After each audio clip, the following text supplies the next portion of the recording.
बूढ़े भक्त और भगवान की कहानी। दुनिया में दो तरह के लोग होते हैं, एक भगवान में आस्था रखने वाले यानी कि आस्तिक, और एक आस्था नहीं रखने वाले यानी कि नास्तिक। ये कहानी आस्था रखने वाले लोगों को ज़्यादा पसंद आएगी।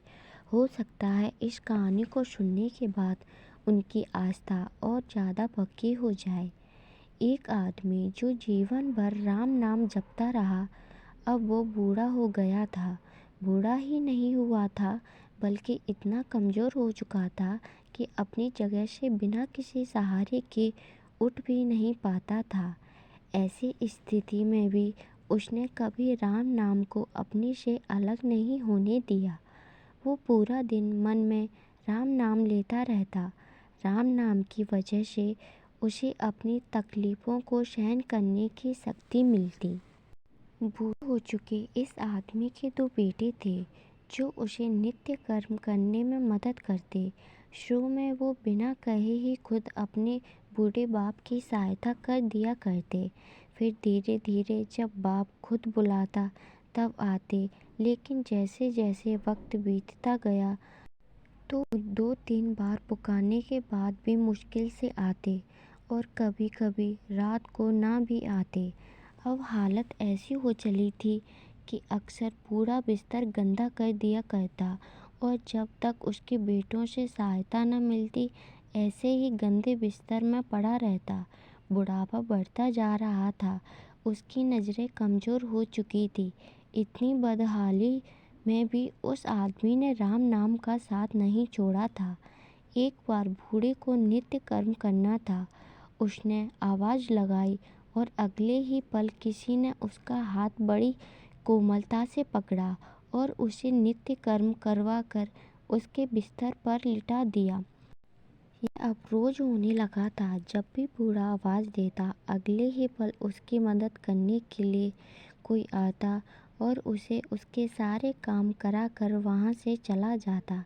नज़र कमज़ोर हो चुकी थी, देखकर बूढ़ा उसे पहचान नहीं पाता था, लेकिन बूढ़ा जानता था कि यह उसके बेटे नहीं हो सकते और वह स्पर्श भी उनके बेटों का नहीं था।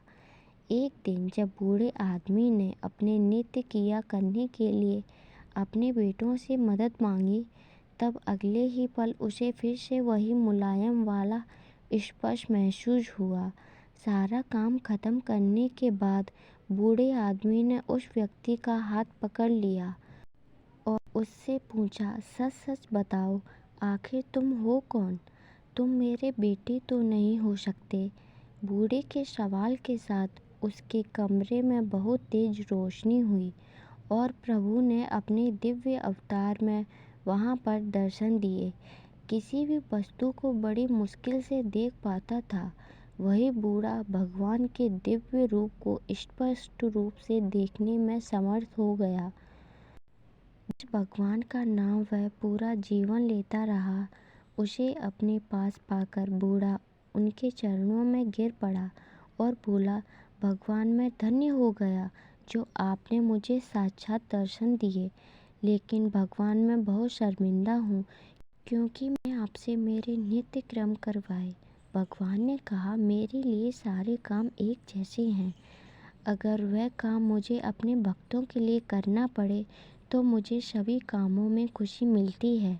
बूढ़े ने हाथ जोड़ते हुए भगवान से कहा, लेकिन भगवान आप यह सब करने के बजाय मुझे मुक्त ही क्यों नहीं कर देते? क्या आपके दर्शन मात्र से मेरी मुक्ति संभव नहीं है? भगवान बोले, यह सब पूर्व जन्म की वजह से है। तुम्हारा पूर्व जन्म बहुत कठिन है।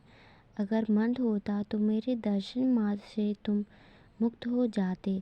मैं चाहूँ तो तुम्हें अभी मुक्त कर सकता हूँ, लेकिन फिर अगले जन्म में तुम्हें पूर्व जन्म को भोगने के लिए आना पड़ेगा। इसलिए मैं तुम्हें खुद तुम्हारा पूर्व जन्म काट कर मुक्त करवाने के लिए सहायता कर रहा हूँ। भगवान ने कहा। इतना बोलकर भगवान वहाँ से अंतर्ध्यान हो गए।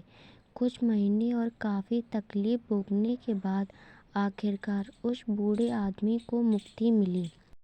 सीख। दोस्तों, हम सभी को बहुत अच्छे से पता है कि जो लोग सच्चाई के रास्ते पर चलते हैं और जो भगवान के भक्त होते हैं, उनके मार्ग में बहुत कांटे होते हैं। हम सब भगवान से कभी कभी यह शिकायत करते हैं कि भगवान कितनी परेशानियां और दोगे, पर हम यह भूल जाते हैं कि उन परेशानियों से निकलने की शक्ति भी हमें भगवान ही देते हैं, क्योंकि जो हमने किया है उसका परिणाम तो हमें सहना होगा। दोस्तों, अगर आपको मेरी वीडियो अच्छी लगी हो तो वीडियो को लाइक, चैनल को सब्सक्राइब ज़रूर करें। धन्यवाद।